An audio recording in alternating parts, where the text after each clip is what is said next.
does wanting a car per se equate to selfishness? What's the word? Does wanting a car per se equate to selfishness? Oh, got it. There's some conflictedness around the type of car. You mean if I have a means with which to go from point A to point B? No.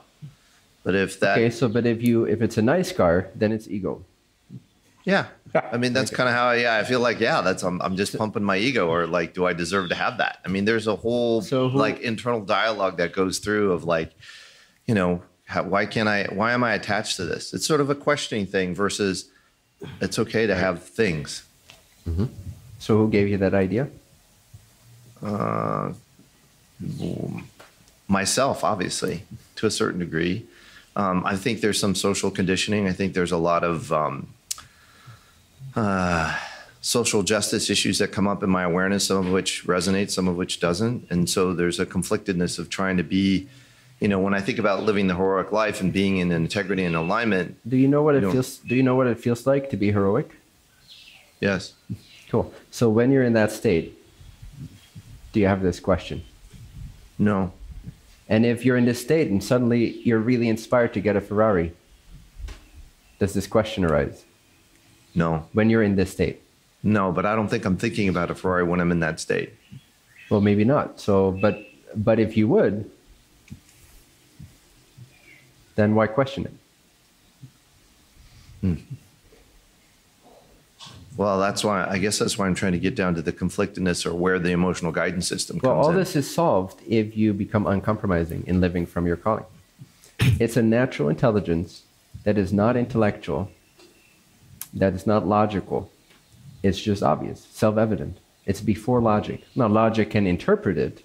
It can come to interpretations and conclusions about it intellectually, but when you're living from your calling, you are naturally attracted to what you're attracted to, as an extension, as an expression of your calling into the world.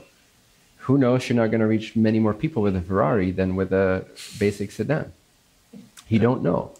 And I've had to make many unconventional choices that in the public's eye will go against what it means to be of service to others.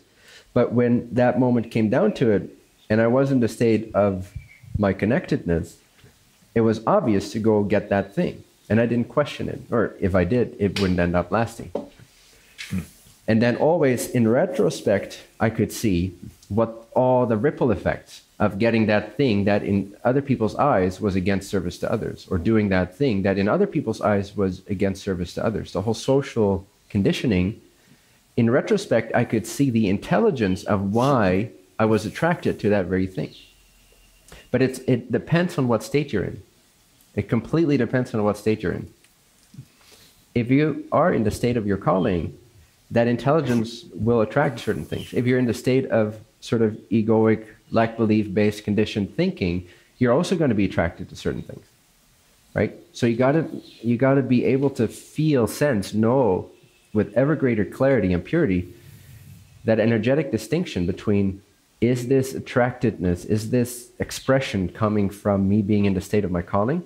Is it a natural extension of it? Is it the natural intelligence letting me know, go here, do this, do that, say this, da da da da, regardless of what it looks like?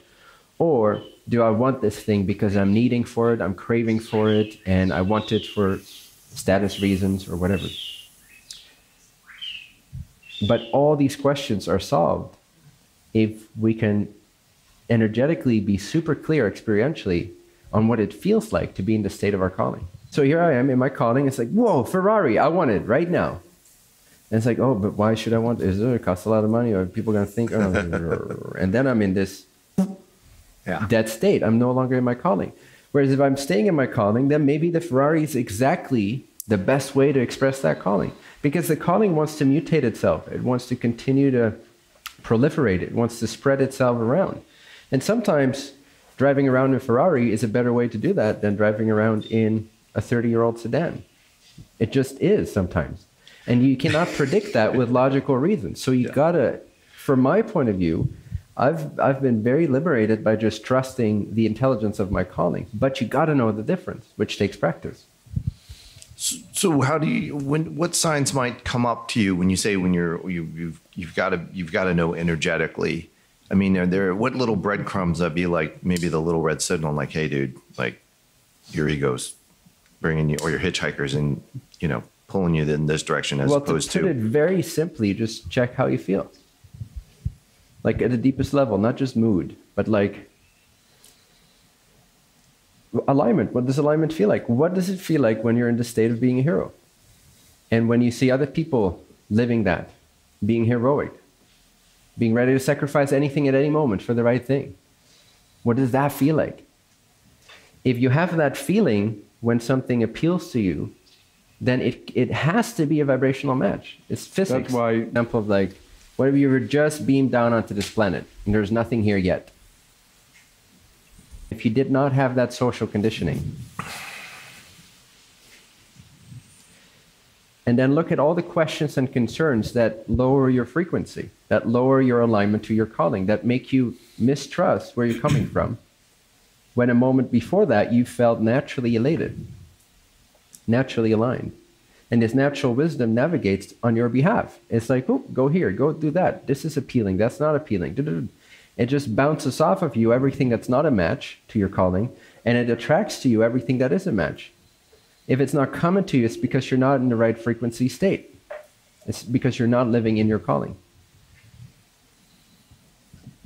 If the things that are meant for you are not coming to you, it's because you're not in the frequency of your calling. And vice versa, if you are in the frequency of your calling, nothing can stick. That's not true.